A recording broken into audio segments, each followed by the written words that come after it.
Nous vivons dans un monde où les gens accomplissent tant d'actions horribles qu'on ne parle plus de celle-là. Mais certes, il n'y eut jamais d'événement plus sinistre et plus mystérieux. Une chose terrible, faite par des hommes terribles. Moi, je sais les faits. Paul Émile qui va encore nous raconter des histoires. Pour ma part, je n'écoute pas, je suis déjà bien assez fatigué sans ça. Ces choses-là ne t'intéressent pas, Gennaro? C'est tout simple. Tu portes un nom de fantaisie. Tu ne connais ni ton père ni ta mère. Crois-moi, en tant que collègue et ami, ce que je te dis n'est pas pour t'offenser. Tu m'as sauvé la vie sur l'affaire Émilie. Je t'ai sauvé la vie sur celle de Vicence. Nous nous sommes jurés de nous aider en péril comme en amour, de nous venger l'un l'autre quand besoin serait, et de n'avoir pour ennemi moi que les tiens, toi que les miens. Enfin, tu as le bonheur de t'appeler simplement Gennaro, de n'appartenir à personne. Tu es heureux. Mais nous, vois-tu, Gennaro, c'est différent. Nous avons droit de prendre intérêt aux catastrophes de notre temps. Nos pères et nos mères ont été mêlés à ces tragédies, et presque toutes nos familles saignent encore. Dis-nous ce que tu sais, Émile. Vous me réveillerez quand Émile aura fini. Dans une certaine nuit d'un mercredi à un jeudi. Non, d'un mardi à un mercredi. Vous avez raison.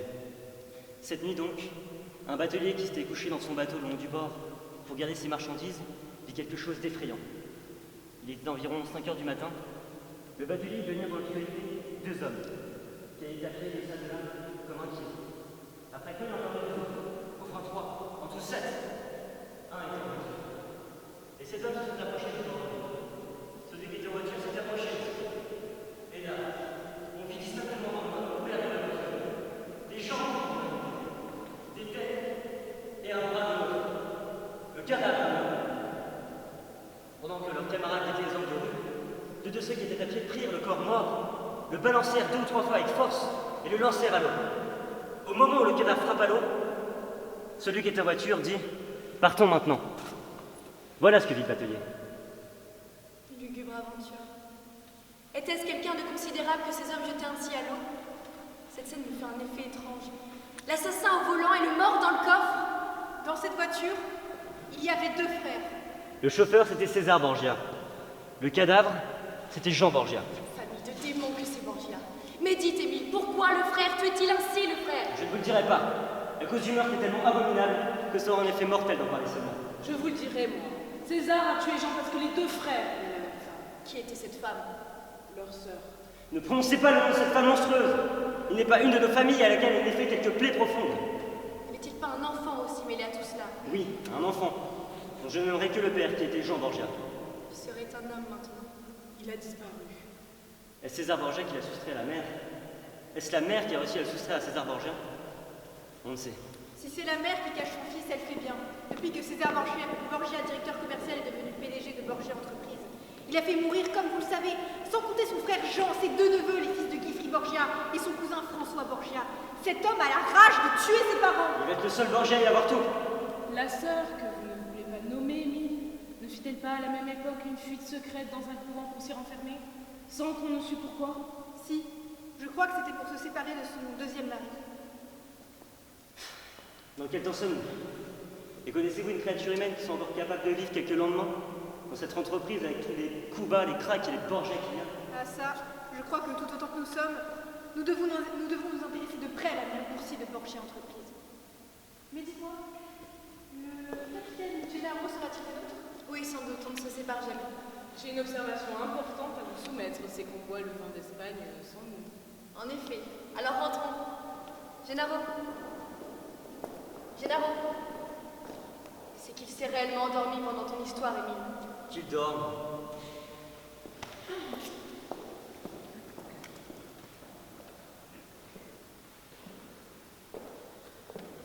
Arrête!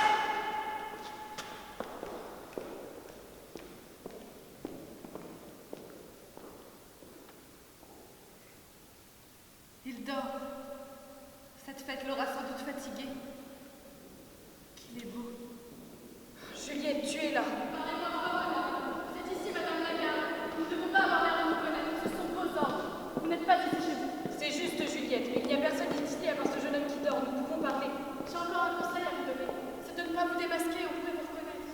Mais que m'importe, s'ils ne savent pas qui je suis, je n'ai rien à craindre. S'ils savent qui je suis, c'est à eux d'avoir peur. Des gens du monde entier sont ici ce soir. Et rien que l'annonce de votre nom leur ferait horreur. Tout le monde me hait. Tu as raison. Il faut pourtant que tout cela change. Je n'étais pas née pour faire le mal, je le sens à présent plus que jamais. C'est l'exemple de ma famille qui m'a entraînée. Juliette, Madame, fais porter sur les champs les ordres que je vais te donner. ordonnez, madame, je transfère l'information. Juliette, écris en hâte à mon père que je lui demande la grâce de Pierre Capra. Juliette, qu'on mette en liberté Galada, en liberté Manuel Courzola, en liberté Bourdelle, en liberté Soda Capra. Attendez, madame, laissez-moi respirer. Quels ordres me donnez-vous là? Il pleut des pardons, il grêle de la miséricorde, je suis submergée par la clémence, je ne me remettrai jamais de ce déluge effroyable de bonnes actions. Oh, bonne ou mauvaise que t'importe pourvu que je te l'ai fait. C'est qu'une bonne action est bien plus difficile à faire qu'une mauvaise. Hélas, pauvre Juliette que je suis, maintenant que vous vous imaginez devenir miséricordieuse, qu'est-ce que je vais devenir moi? Juliette, tu es ma plus ancienne et ma plus fidèle confidente. Voilà en effet 15 ans que j'ai l'honneur d'être votre collaboratrice. Eh bien, dis Juliette, ma vieille amie, mon vieux complice, est-ce que tu ne commences pas à sentir le besoin de changer de genre de vie? Est-ce que tu n'as pas soif d'être chérie, toi et moi, autant que nous avons été maudits? Est-ce que tu n'en as pas assez du crime? Je vois que vous êtes en train de devenir la plus vertueuse personne qui soit. J'aimerais savoir qui vous aimez, madame. Qu'en sais-tu? Je ne peux pas parler ni de mon père, ni de mon frère, ni de mon mari, ni de mes amants. Mais c'est que je ne vois pas comment on peut aimer. Une dernière chose. Ah ça, est-ce que vous vous faites vertueuse pour l'amour de quelqu'un? Juliette, un peu d'amour, un peu d'estime dans ce cœur si fier et si pur. Si je n'avais d'autre ambition que de le sentir battre un jour joyeusement et librement sur le mien, comprendrais-tu alors, dit Juliette, pourquoi j'ai hâte de racheter mon passé, de laver ma renommée, d'effacer les taches de toutes sortes que je porte sur moi, et de changer en une idée de gloire, de pénitence ou de vertu, puis d'infâme et sanglante que le monde attache à mon nom? Mon Dieu, madame, sur quelle ermite avez-vous marché aujourd'hui? Ne riez pas! Il y a longtemps déjà que j'ai ces idées-là sur te les dire. Savez-vous, madame, que je ne vous comprends plus, et que depuis que nous sommes ici, vous êtes devenue indéchiffrable pour moi.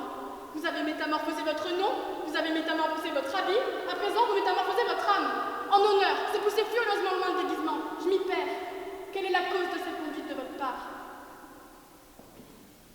Vois-tu ce jeune homme? Ce jeune homme n'est pas nouveau pour moi. Je sais bien que c'est après lui que vous courez sous votre masque depuis que nous sommes ici. Qu'en dis-tu? J'en dis que c'est un jeune homme qui dort assis par terre et qui dormirait debout s'il avait été entière dans la conversation morale édifiante que je viens d'avoir avec vous. Est-ce que tu ne le trouves pas bien beau? Il serait plus beau s'il n'avait pas les yeux fermés. Un visage sans yeux, c'est un palais sans fenêtre. Si tu savais comme je l'aime. Quelle noble figure. Je trouve qu'il ressemble à quelqu'un. Ne me dis pas à qui tu trouves qu'il ressemble. Laisse-moi.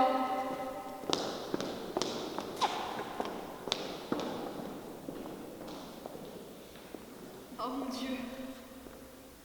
Il m'est donc enfin donné de le voir. Oh non, je n'avais pas rêvé plus beau. Épargnez-moi l'angoisse d'être jamais haï et méprisé de lui. Il est tout ce que j'aime sous ce ciel. Je n'ose ôter mon masque, il faut pourtant que j'essuie mes larmes.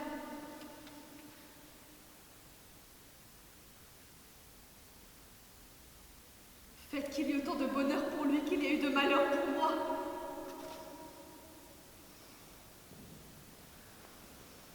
Un baiser? Une femme? Sur mon honneur, madame, si vous étiez reine et si j'étais poète, ce serait véritablement l'aventure de Victor Hugo, le meilleur français.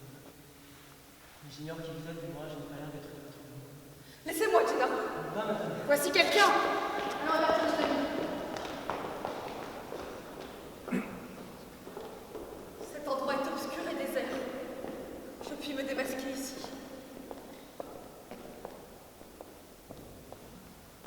Vous êtes belle. Regarde-moi bien, Gennaro. Et dis-moi que je ne te fais pas horreur. Me faire horreur, madame? Et pourquoi? Bien au contraire, je me sens au fond du cœur quelque chose qui m'attire. Donc tu crois que tu pourrais m'aimer, Gennaro? Pourquoi non? Pourtant, madame, je suis sincère, il y aura toujours une femme que j'aimerais plus que vous. Je sais. La petite Mathilde. Non, Qui donc? ma mère. Ta mère. Ta mère, oh mon Gennaro. Tu aimes bien ta mère, n'est-ce pas? Et pourtant, je ne l'ai jamais vue. Voilà qui vous paraît bien singulier, n'est-il pas vrai? Tenez, je ne sais pas pourquoi j'ai une plante à me confier. Je vais vous dire un secret que je n'ai encore dit à personne, pas même à Mathilde. Cela est étrange de se livrer ainsi au premier lieu, mais il me semble que vous n'êtes pas pour moi la première amie. Alors voilà. Je suis un homme qui ne connaît pas sa famille. Un jour, un homme vêtu de noir vint m'apporter une lettre. Je l'ouvris, c'était ma mère qui écrivait. Ma mère que je rêvais bonne, douce, tendre, belle comme elle. Ma mère dont je rêvais avec toutes les forces de mon âme. Cette lettre m'apprit, sans me dire aucun nom, que je venais d'une grande famille et que ma mère était bien malheureuse. Pauvre mère. Bon Gennaro, Depuis ce jour, je me suis fait aventurier. Parce qu'étant quelque chose par ma naissance, j'ai aussi voulu être quelque chose par mon intelligence. J'ai parcouru tout le monde, mais en début de chaque mois, en quelque lieu que je sois, je vois toujours venir le même messager. Il me remet une lettre de ma mère, prend ma réponse et s'en va. Et il ne me dit rien, et je ne lui dis rien. Ainsi, tu ne sais rien de ta famille. Je sais que j'ai une mère, qu'elle est malheureuse et que je donnerai ma vie dans ce monde pour l'avoir pleurée, et ma vie dans l'autre pour l'avoir sauvée. Voilà tout. que fais-tu de ces lettres? Je les ai toutes là, sur le cœur. Voici une. Lisez-la.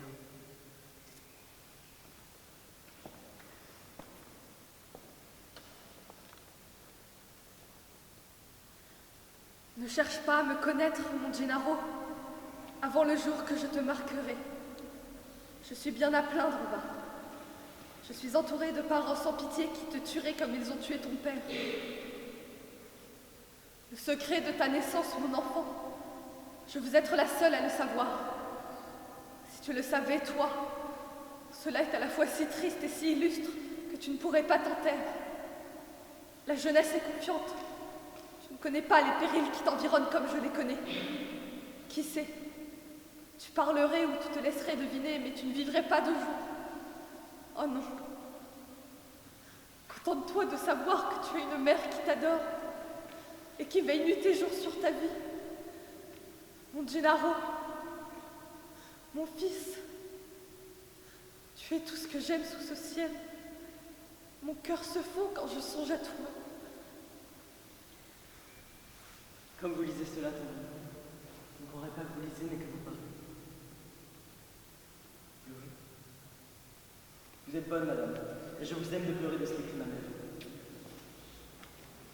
Oui, vous voyez, il y a eu un écrit autour de mon berceau. Ma pauvre mère. Comprenez-vous bien maintenant que je m'arrête pas aux galanteries et aux amourettes, parce que je n'ai qu'une pensée au cœur, ma mère. Vous délivrer, ma mère. La servir, la venger, la consoler, quel bonheur. Je penserai à l'amour après. Tout ce que je fais pour être digne de ma mère. Je veux un jour pouvoir déposer au pied de ma mère une épée nette et loyale comme celle d'un chevalier. Tenez, madame, on m'a offert un gros enrôlement au service de cette infâme Lucrèce Borgia. J'ai refusé. Gennaro, ayez pitié des méchants. Vous ne savez pas ce qui se passe dans leur cœur. Je n'ai pitié de qui est sans pitié. Mais bon, laissons cela maintenant. Et maintenant que je vous ai dit qui je suis, faites de même. Et dites-moi à votre tour qui vous êtes. Une femme qui vous aime, Gennaro. Et votre nom? Ne m'en demandez pas plus.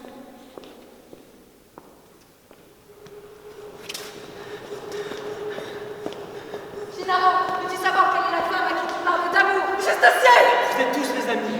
Mais je jure que celui qui touchera au masque de cette femme sera un enfant ordi. Le masque d'une femme est aussi sacré que la face d'un homme. Oh, il faut encore que cette femme soit une femme, Gennaro. Mais nous ne voulons pas insulter celle-là. Nous voulons seulement lui dire le nom. Madame, je suis Mathilde Orsini, sœur de Ravenna, que vos hommes ont étranglé la nuit pendant qu'il dormait. Madame, je suis Émile Livretto, neveu de Livretto Vitelli, que vous avez fait poignarder dans une cave. Madame, je suis Anastasia Petrucci, cousine de Pierre Petrucci que vous avez assassiné pour le vol des plus aisément son entreprise. Madame, frère effectué, Francis Cardella, oncle maternel de notre troisième mari nous a fait assassiner sur le palier de l'escalier de Saint-Pierre.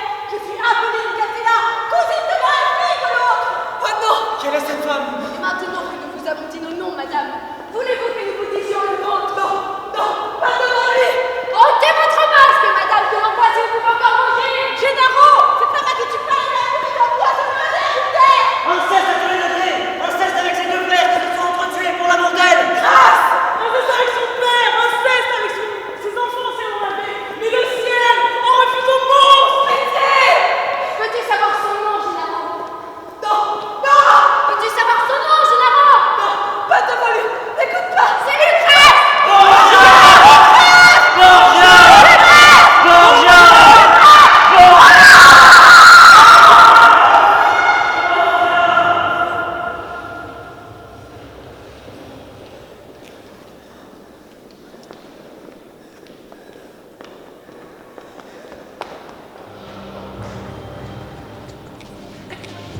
m'ont outragé, vous savez. Ils ne m'ont pas dit mon nom, non, ils me l'ont craché au visage. J'en suis consciente. Devant Gennaro. Oh, ils me méprisent maintenant, c'est leur faute. Ah, Juliette, je me vengerai d'eux. À la bonne heure, voilà parler. Vos fantaisies de miséricorde vous ont quitté. Je suis bien plus à mon aise quand vous êtes naturelle. Voyez-vous, madame, un lac, c'est le contraire d'une île. Une tour, c'est le contraire d'un puits. Un pont, c'est le contraire d'un aqueduc. Et moi, j'ai l'honneur d'être le contraire d'un personnage vertueux. Gennaro est avec eux. Regarde qu'il ne lui arrive rien. Si nous devenions ordinaires, ce serait monstrueux. Regarde qu'il n'arrive rien à Gennaro, te dis-je. Soyez tranquille. Je veux lui parler. Je veux le voir. Rien de plus simple. Envoyez-lui un message lui disant qu'il faut retrouver à telle heure ici. Je le ferai. Mais voudra-t-il venir? Rentrez, madame. Il doit venir ici tout à l'heure avec les adultes. Faites qu'il n'arrive pas malheur à mon Gennaro. Je crois que les voici, sous à tout. Et félicitations à toi, Negroni, pour le passage de Borgia et son bourse. Voici nos jeunes fous. Ils ont une belle idée de quitter une terre neutre et libre pour venir à Borgia Entreprise après avoir mortellement offensé la présidente de l'entreprise. La gueule du loup et de toutes les choses celles où ils se précipitent le plus volontiers. Vous direz ce que vous voudrez, mais on peut se dispenser de venir à Borgia Entreprise quand on a blessé au cœur Madame Lucrèce Borgia. Et que pouvions-nous faire? Je ne me cache pourtant pas que la Lucrèce Borgia est une redoutable ennemie. Nous devions partir. Lucrèce Borgia est la maîtresse ici. Que veux-tu qu'elle nous fasse, Apolline? Ne sommes-nous pas au service de l'économie? Toucher un cheveu de notre tête, ce serait déclarer la guerre à la bourse. Et Borgia ne sait pas sa propre perte. Oh, on peut te coucher de tout ton long dans le cercueil, Émile, sans toucher à un cheveu de ta tête. Il y a des poisons qui font les affaires des Borgia, sans éclat et sans bruit, bien mieux que la hache et le poignard. Oui, les Borgia ont des poisons qui tuent en un jour, en un mois, en un an, à leur gré. Ce sont d'infâmes poisons qui rendent le vin meilleur et font vider le flacon avec bien plus de plaisir. Vous vous croyez ivre? Vous êtes mort. Ou bien tout à coup un homme tombe en langueur, sa peau se ride, ses yeux se cavent, ses cheveux blanchissent, ses dents se brisent comme verre sur le pain. Il ne marche plus, il se traîne. Il ne respire plus, il râle. Il ne dort plus, il ne crie plus, il grelotte au soleil en plein midi. Jeune homme, il a l'air d'un vieillard. Il agonise ainsi quelque temps, et enfin, il meurt. Il meurt et on se souvient alors qu'il y a 6 mois, ou 1 an, il a bu un verre de vin de Chypre chez un Borgia. C'est horrible. Oh, on raconte des choses bien étranges de ces soirées des Borgia. Ce sont des débauches effrénées, assaisonnées d'empoisonnement. Voyez comme cette place autour de nous est déserte. Les gens ne s'aventurent pas si près que nous de Borgia Entreprise. Ils ont peur que les poisons qui s'y élaborent jour et nuit ne transpirent à travers les murs.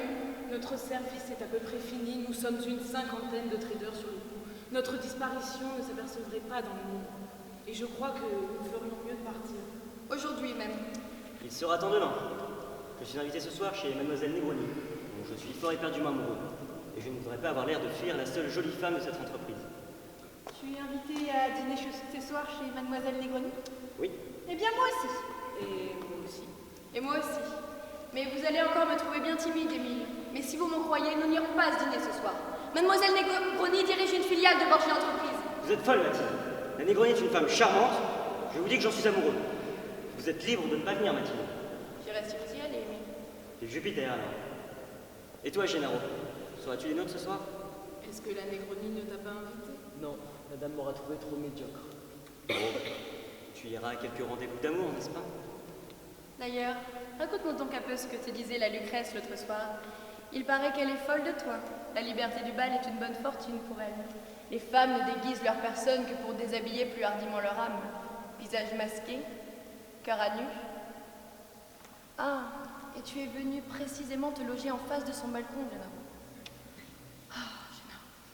Ce qui n'est pas sans danger, mon camarade, car on dit ce digne Alphonse fort jaloux de sa femme. Allons, dis-nous où tu en es de ton amourette avec la Lucrèce. Si vous me parlez encore de cette horrible femme, il faudra vous passer de ma compagnie. Oh, mais c'est pure plaisanterie, Gennaro. Mais il me semble que je peux bien te parler de cette dame puisque tu portes ses couleurs. Que veux-tu dire? Cette écharpe. C'est pas toi qui l'as envoyée? Eh bien non, c'est Lucrèce qui l'a brodée de ses propres mains et pour toi. Mais tu es sûre, Mathilde? Mais comment a-t-elle pu? Par ton assistant qui t'a remis l'écharpe et qu'elle a dû gagner. Cette femme est belle, pourtant. Il y a quand même quelque chose de sinistre en face de sa beauté. Oh, maudite, cette Lucrèce Borgia! Vous dites qu'elle m'aime, cette femme? Eh bien, tant mieux. Que ce soit son châtiment. Elle me fait horreur. Oui, elle me fait horreur. Tu sais, Mathilde, je serai toujours ainsi. Il n'y a pas moyen d'être indifférent face à une femme qui nous aime. Il faut l'aimer ou la haïr. Mais comment aimer celle-là? Il arrive aussi que plus on est persécuté par l'amour de ces sortes de femmes, plus on les hait. Celle-ci m'obsède, m'investit, m'assiège. Par où ai-je pu mériter l'amour d'une Lucrèce Borgia? Serait-il pas une honte et une calamité? Depuis cette nuit, vous m'avez descendu d'une face aussi éclatante. Vous ne sauriez croire à quel point la pensée de cette femme scélérate me fait. Autrefois, je ne voyais Lucrèce Borgia que de loin, à travers mille intervalles, comme un fantôme terrible debout, comme le spectre de tout le monde. Maintenant, ce spectre est mon spectre à moi. Il vient s'asseoir à mon chevet. Il m'aime, ce spectre, et veut se coucher dans mon lit. Par ma mère, c'est épouvantable. La Mathilde, elle a tué ton frère. Bien, ton frère, je le remplacerai après. Je le vengerai après. Voilà donc son exécrable palais. Palais de la luxure, palais de la trahison, palais de l'assassinat, palais de l'adultère, palais de l'inceste, palais de tous les crimes, palais de Lucrèce Borgia. Voilà l'arc d'infamie que je n'ai pu lui mettre au front à cette femme. Je veux au moins la mettre au front de son palais. Que diable fait-il? Généraux, cette lettre de moi, au nom de Madame Lucrèce, ta tête de moi sur tes épaules. Généraux, voilà un calembour qui fera mettre demain la moitié des employés à la question. Si l'on cherche le coupable, je me présenterai.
Très bien.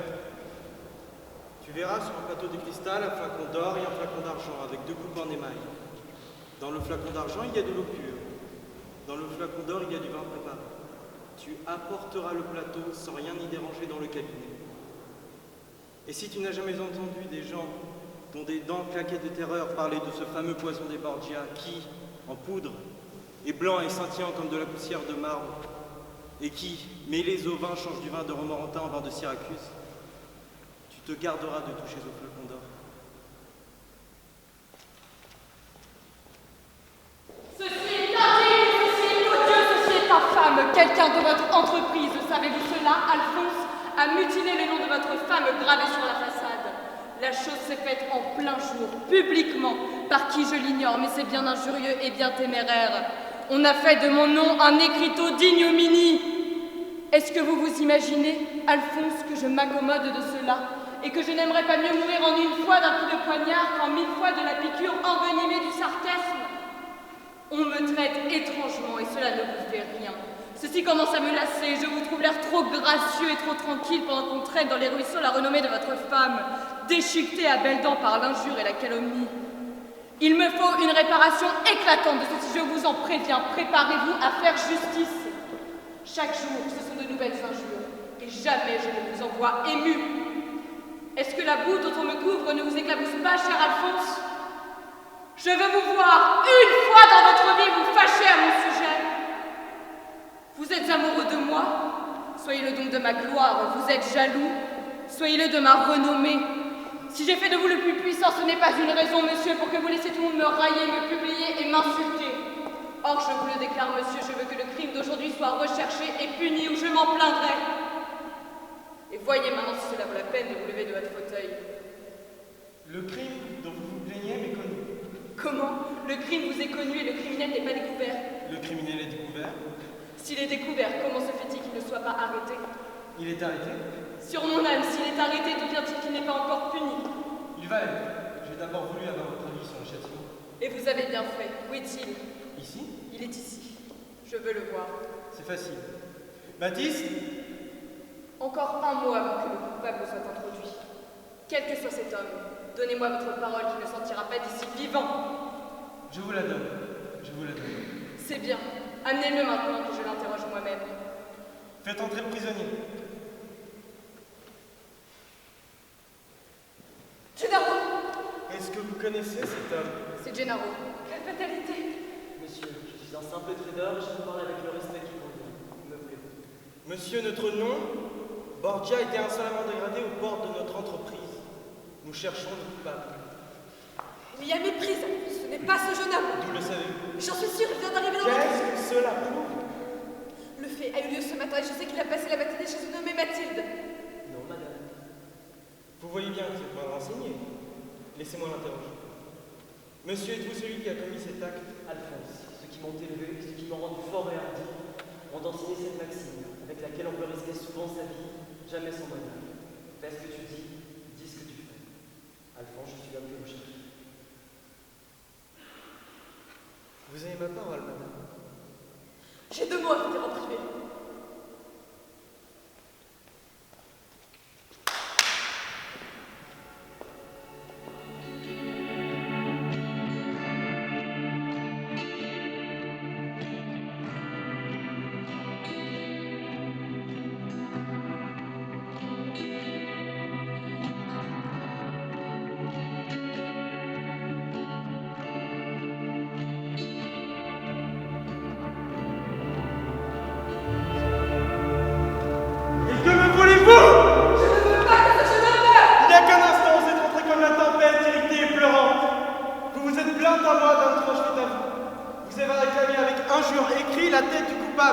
Vous m'ayez demandé qu'il ne sortirait pas d'ici vivant. Je vous l'ai octroyé. Et maintenant, vous ne voulez pas qu'il meure. Je ne veux pas que ce jeune homme meure. J'ai juré que le coupable mourrait. Il mourra. Sur mon âme, vous pouvez choisir le genre de mort. Raisonnons un peu, Alphonse. Nous disons-la des folies, vous et moi. C'est vrai, je suis une femme pleine de déraisons. Mon père m'a gâtée, que voulez-vous? On a depuis mon enfance obéi à tous mes caprices. Ce que je voulais il y a un quart d'heure. Je ne le veux plus à présent. Vous savez, Alphonse, que j'ai toujours été ainsi. Tenez, asseyez-vous là, près de moi, et causons un peu, tendrement, calmement, comme de bons amis, comme mari et femme. Lucrèce, vous êtes ma femme, et je suis trop heureux qu'il vous plaise de m'avoir un instant à vos pieds. Comme il est bon, cet homme. Savez-vous, Alphonse, que je vous aime encore comme le premier jour de notre mariage? Vous étiez vous-même bien belle et bien rayonnante. Et moi, je vous aime vraiment comme si j'avais 18 ans. Vous savez que je vous aime, n'est-ce pas, Alphonse? Vous n'en doutez jamais, au moins. Je suis froide quelquefois et distraite, cela vient de mon caractère, non de mon cœur. En vérité, j'y songe maintenant. Il a bien été ridicule que nous, assis côte à côte sur le plus beau trône qui soit au monde, et qui s'aiment, aient été sur le point de se quereller pour un misérable trader. Il faut chasser cet homme et non plus parler, qu'il aille où il voudra. Le lion et la lionne ne se courroucent pas d'un moucheron. Je voudrais ne plus avoir à y songer. Laissez-moi terminer cette affaire à ma guise. Il faut que ceci se termine à la mienne. Mais enfin, mon Alphonse, vous n'avez pas de raison pour vouloir la mort de cet homme. Et la parole que je vous ai donnée? Entre nous, Alphonse, la parole donnée n'est une nécessité que quand il n'y en a pas d'autre. Pourtant, Ne Lucrèce... me donnez pas de ces mauvaises raisons. Et dites-moi plutôt, mon cher Alphonse, si vous avez quelque motif d'en vouloir à ce jeune homme. Non, eh bien, accordez-moi sa vie. Vous m'avez bien accordé sa mort, qu'est-ce que cela vous fait? S'il me plaît. Et c'est moi qui suis offensée. C'est justement parce qu'il vous a offensé, mon amour, que je ne veux pas lui faire grâce. Si vous m'aimez, Alphonse, vous ne me refuserez pas plus longtemps. Et s'il me plaît, laissez de la clémence à moi. C'est un moyen de me faire aimer. Je veux que l'on m'aime. Finissons-en, cher Alphonse. Mettez ce général. C'est un caprice, si vous voulez. Et c'est quelque chose de sacré que le caprice d'une femme quand elle sauve la tête d'un homme. Je ne puis, chère Lucrèce. Pourquoi? Parce que Gennaro est votre amant. Parce que je vous ai suivi pendant que vous le suiviez. Parce que je vous ai vu, masqué et haletant, courir après lui comme la louve après sa proie. Parce que tout à l'heure encore, vous le couviez d'un regard plein de pleurs et plein de flammes. Parce que vous êtes prostituée à lui, sans aucun doute, madame. Parce qu'il est assez de honte et d'infamie et d'adultère comme cela. Parce qu'il faut que je venge mon honneur. Tenez, madame, je hais toute votre abominable famille de Borgia et vous toute la première que j'ai si follement aimée. Il faut que je vous dise un peu de cela, c'est la fin. C'est une chose honteuse, inouïe et merveilleuse de voir l'union des deux familles quand je vois la vôtre.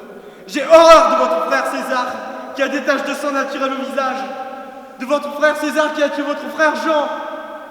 J'ai horreur de votre mère, c'est une joie. Et quant à votre père, allez maintenant. Je vous demande à genoux la vie de ce généreux. Voilà, aimé. Vous pouvez faire de son cadavre ce qui vous plaira. Et je prétends que ce soit avant 1 heure. Ah, prenez garde à vous, mon 4e mari. Oh, ne faites pas la terrible, madame. Je sais vos avis. Je ne me laisserai pas empoisonner comme votre premier mari. Je ne me laisserai pas chasser comme votre second mari s'est ici. Et je ne me laisserai pas tuer comme le 3e. Moi, je suis un homme. Vous vous repentirez de ces paroles, monsieur. Vous oubliez qui je suis. Je sais qui vous êtes. Mais je sais aussi où vous êtes. Vous êtes chez moi. Ah, cela vous étonne. Jusqu'ici, c'était moi qui avais tort de vous. Et j'entends qu'il en soit ainsi désormais. Et pour commencer, voici le premier amant sur lequel je mets la main.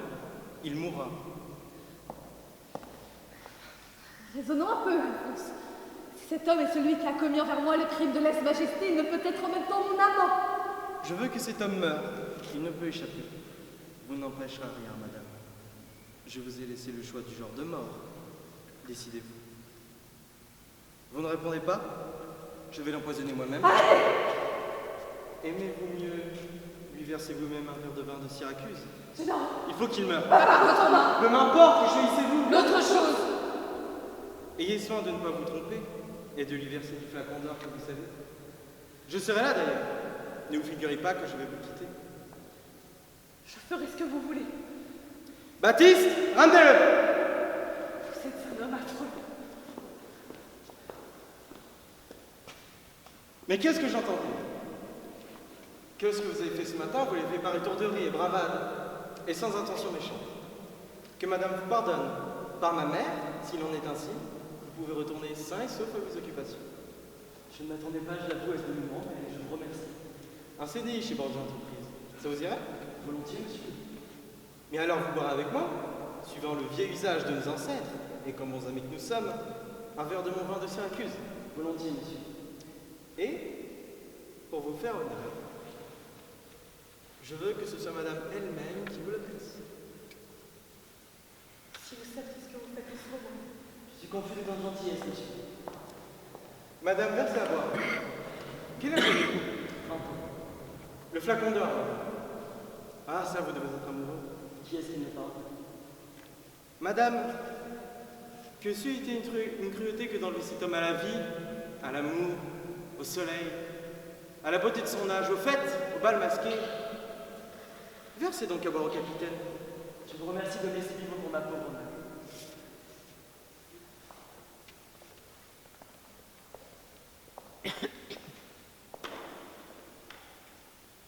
À votre santé, général. Et vivez beaucoup d'années. Vous de même, monsieur.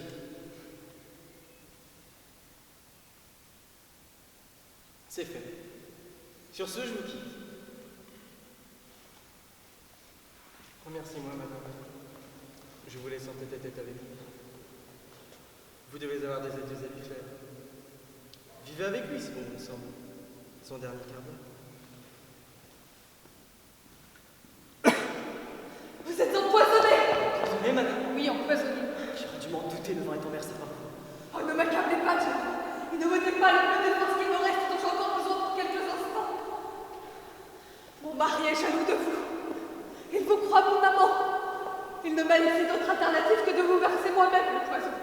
Un poison redoutable, un poison dont la solidité valait celui qui connaît l'histoire de ces 20 dernières années. Oui, le poison des Borgia. Vous en avez vu. Personne au monde ne connaît de contrepoison à cette composition terrible. Personne excepté mon père et moi. Tenez. Vous voyez cette fiole que je porte toujours, cachée sur moi?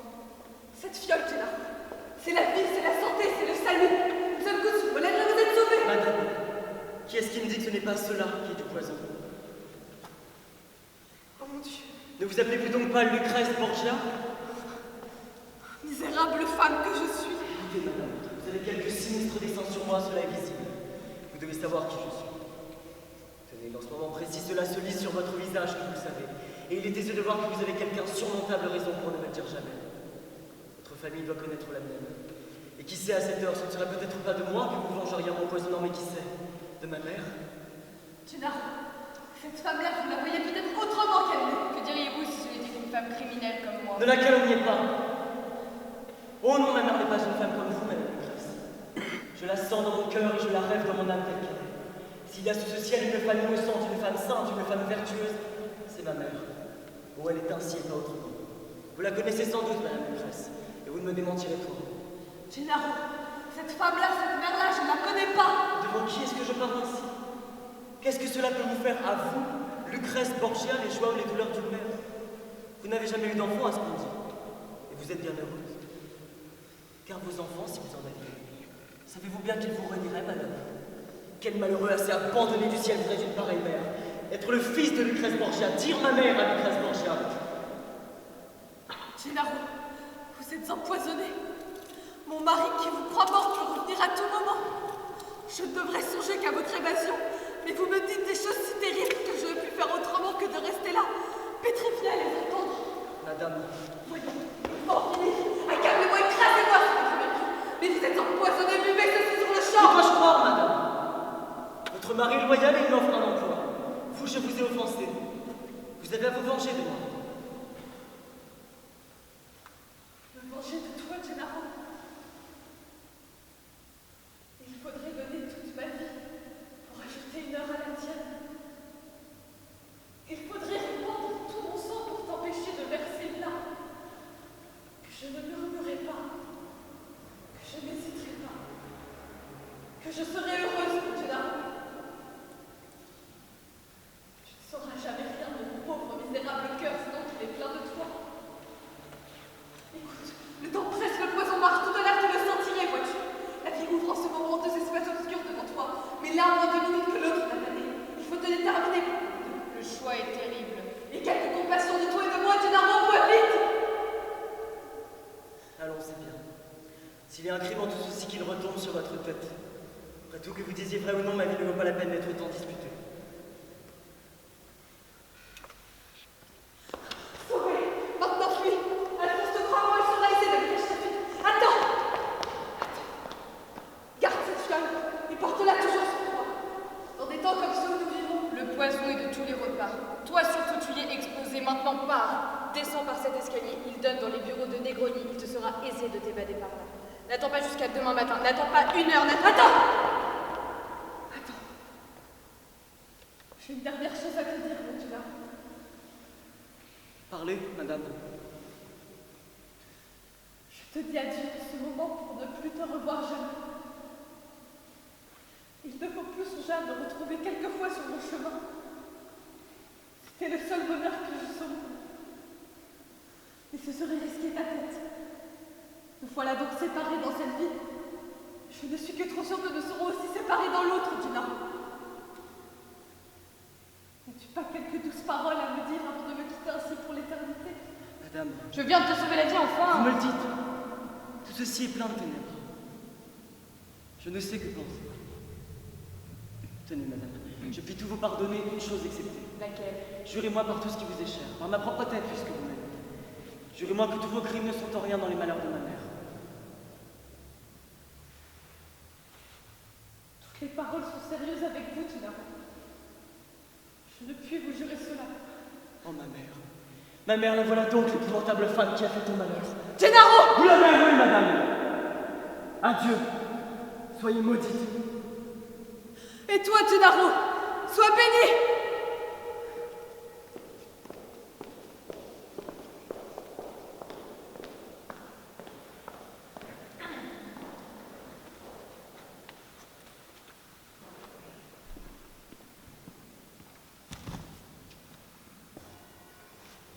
C'est toi, Mathilde? Veux-tu entrer? Non, je n'ai que 2 mots à te dire. Est-ce que décidément ce soir tu ne viens pas dîner chez Mademoiselle Negroni? Je ne suis pas convié. Et puis il y a une autre raison. Je dois te dire cela à toi. Je pars. Comment? Tu pars? Tu agis mal avec moi, Gennaro. Nous nous sommes jurés de ne jamais nous quitter, d'être inséparables. Et voilà que tu pars sans moi. Avec moi. Non, toi, viens avec moi. J'ai très mauvaise idée de ton voyage, Gennaro. Mathilde, j'ai très mauvaise idée de t'asseoir. S'il allait t'arriver quelque chose sans que je ne fusse là. Qui sait si je ne me reprocherai pas demain de t'avoir quitté ce soir. Voilà, décidément, ne nous séparons pas. C'est donc quelque chose chacun de notre côté. Tiens, viens ce soir chez la Negroni, et demain, au point du jour, nous partirons ensemble. Ça te va? Allons, il faut que je te raconte à toi, Mathilde, les motifs de mon départ subit. Tu vas juger si j'ai raison.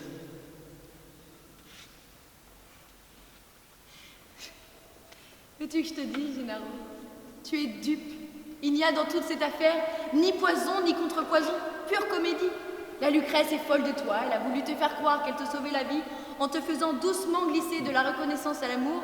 Son mari est un homme bon, incapable d'empoisonner ou d'assassiner qui que ce soit. Elle veut que tu partes, c'est fort bien. Son mari la gêne toujours un peu.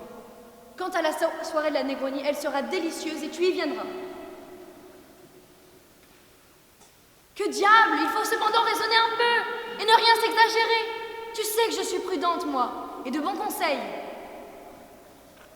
Parce qu'il y a 2 ou 3 dîners fameux où les Borgia ont empoisonné avec de fort bons vins quelques-uns de leurs amis, ce n'est pas une raison pour ne plus boire du tout et voir toujours du poison dans l'admirable vin de Syracuse et derrière toutes les belles femmes, Madame Lucrèce Borgia. Non, Gennaro, non. Sois enfant ou sois homme. Retourne te mettre en nourrice ou viens dîner ce soir. En fait, cela a quelque chose d'étrange de se sauver ainsi. J'ai l'air d'un homme qui a peur. C'est dit. Tu me présenteras Negroni, je viens avec toi. En voilà un ami.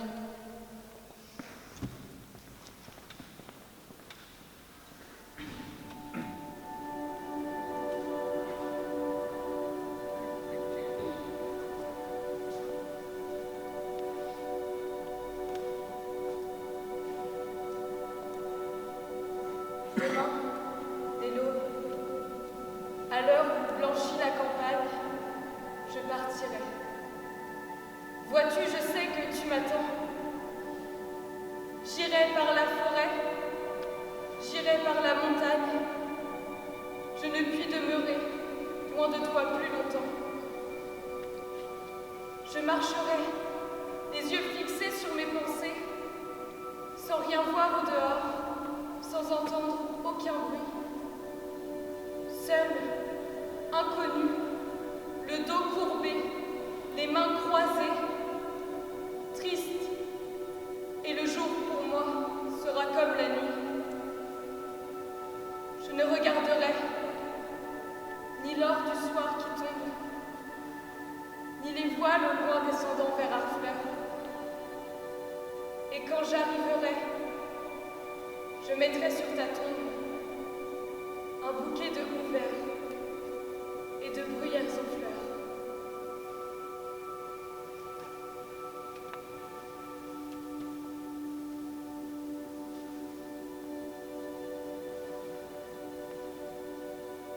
À mon Jean, je t'aimais, je t'aime, et je t'aimerai toujours.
ne remplit pas tout le cœur, madame. Et qu'est-ce qui remplit tout le cœur? Eh bien, l'amour. L'amour, vous avez tous cela à la bouche. Et vous dans les yeux. Mathilde, êtes-vous sérieuse? Oh, vous bête. Oh, baiser. Non! Que penses-tu de Juliette, Mathilde? Adorable. Et sa soirée? Une orgie parfaite. La princesse est veuve. Cela se voit sa gaieté. Je n'ai jamais passé soirée plus délicieuse. Mesdames, goûtez de ce vin. Il est plus doux que le vin de la Christie. Et plus ardent que le vin de Chypre. C'est du vin de Syracuse. Elle est ivre.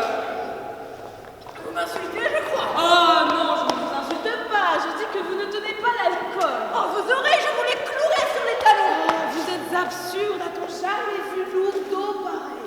S'enivrer de vin de Syracuse avant la vous êtes saoulé avec de la bière. Savez-vous bien que je vous couperai en quatre? Oh, je n'en dirai pas autant. Je ne découpe pas d'aussi grosses volailles que vous. Oh, j'éventrerai cette conne.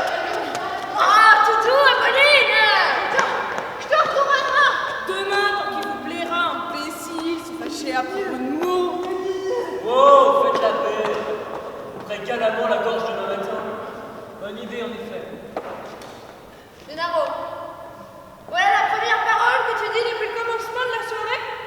Et tu ne vois pas? Ne songerais-tu pas à Lucrèce Borgia? Tu as quelques amourettes avec elle, ne dis pas non. Verse-moi à boire, Mathilde. Ne dis pas non. Que je n'abandonne pas le monde. Il vient de Chypre ou de Syracuse? Oh, du vin de Syracuse, c'est le meilleur.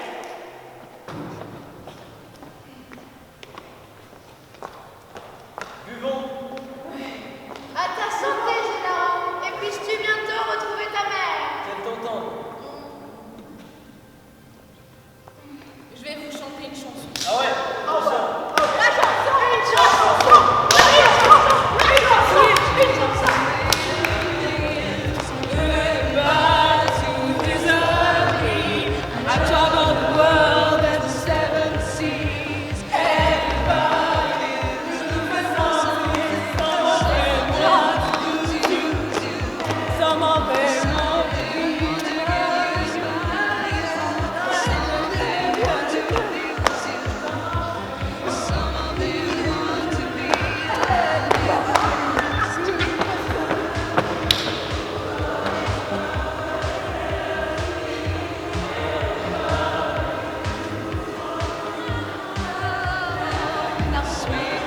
Silence s'éteigne ici.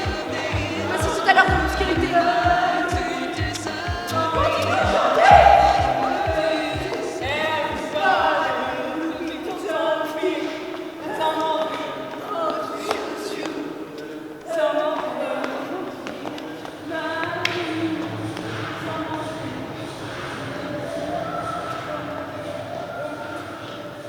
Nous sommes chez les démons ici. Vous êtes chez moi, Lucrèce Borgia.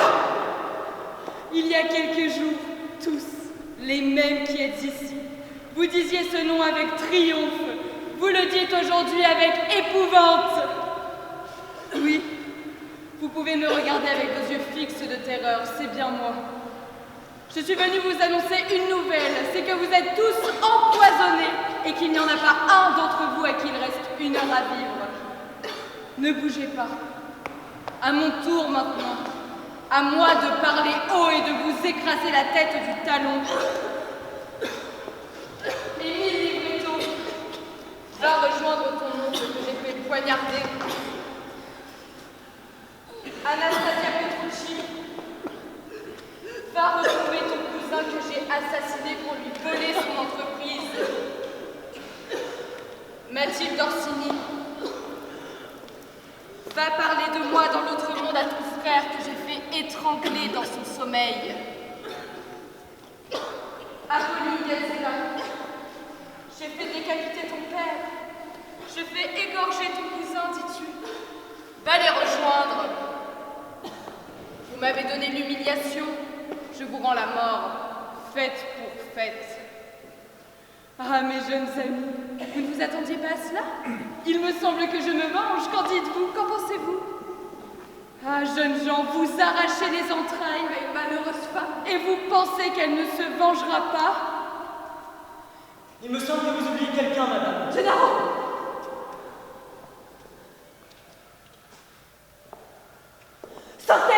Que tout le monde s'en décide, quoi qu'il arrive, quand on peut s'entendre du dehors, Juliette. Que personne n'y entre. Sortons.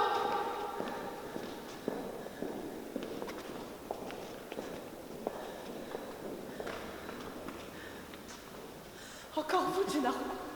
Toujours vous sous tous les coups que je frappe. Un mot, madame. Vous êtes experte en ces matières. Y a-t-il assez d'élixir dans cette fiole pour sauver mes amis? Il y en a peine assez pour Vous ne pouvez pas en avoir d'autres sur le champ? Je vous ai donné tout ce que j'avais. Que faites-vous? Dépêchez-vous donc. Il faut vivre, il faut me sauver.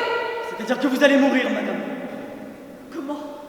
Que dites-vous? Je dis que vous venez d'assassiner traîtreusement 4 hommes. Mes amis. Mes meilleurs amis. Et parmi eux Mathilde, avec qui toute vengeance m'est commune. Je dis que c'est une action infâme que vous avez faite là. Que je dois venger Mathilde et les autres. Et que vous allez mourir. Gennaro. Parlez mais faites ça court, madame. Je suis empoisonné, je n'ai pas le temps d'attendre. Gennaro, me tuer, est-ce que cela est possible? C'est la réalité pure, madame. Et je jure qu'à votre place, je me mettrai à prier en silence, à main jointe et à 2 genoux. Non, non, parmi les plus terribles idées qui m'aient traversé l'esprit, jamais cela ne me serait venu. Eh bien, vous levez le poison. J'ai une dernière chose à te dire, mon Gennaro. Vite. Jette-le, madame. Jette-le, te dis-je! Sais-tu qui tu es? Sais-tu qui je suis? Tu ignores comment je te tire de près. Faut-il tout lui dire?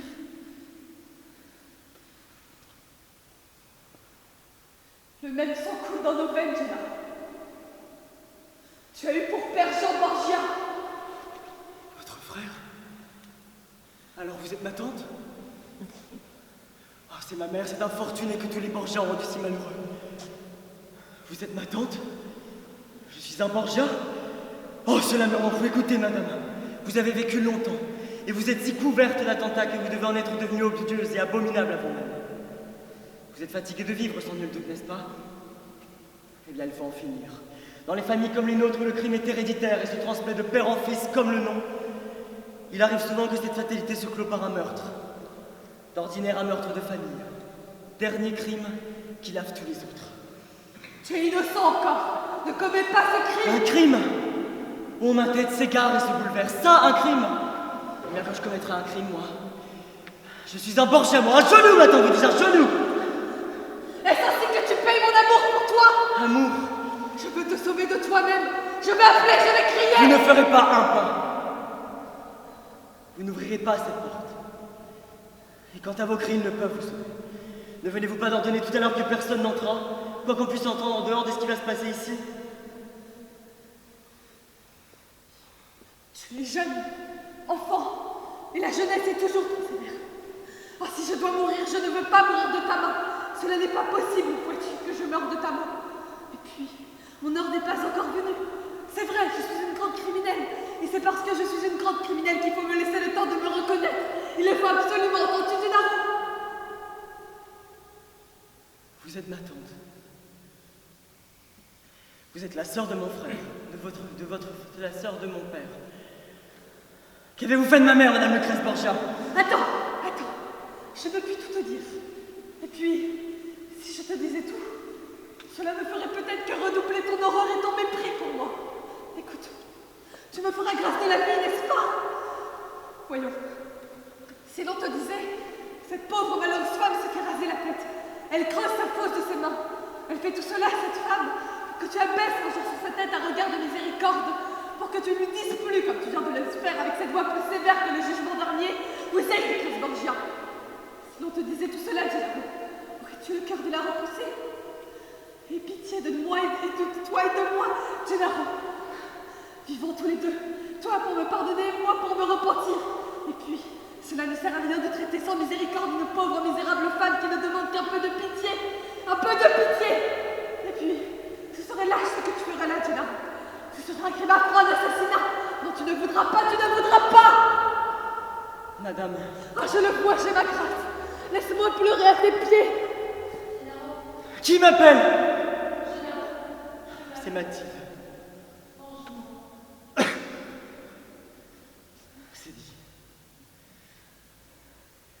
Je n'écoute plus rien.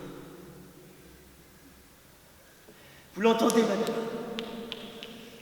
Il faut mourir.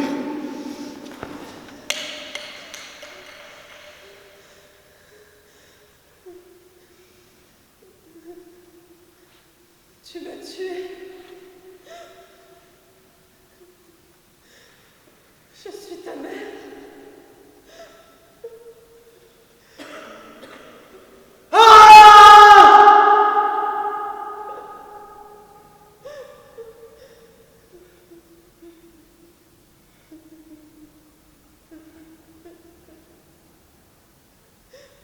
Morte.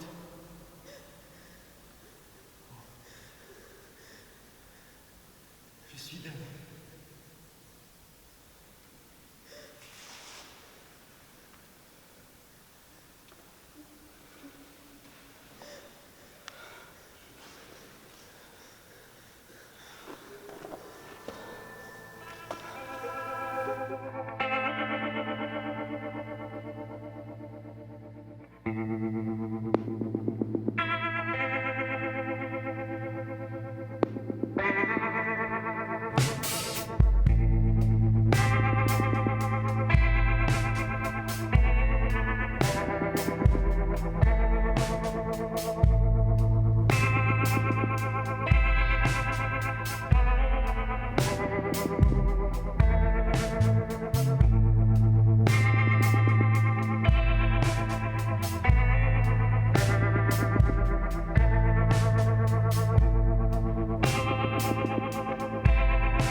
Il est temps que je te laisse te construire, Gennaro, et que je rejoigne Jean.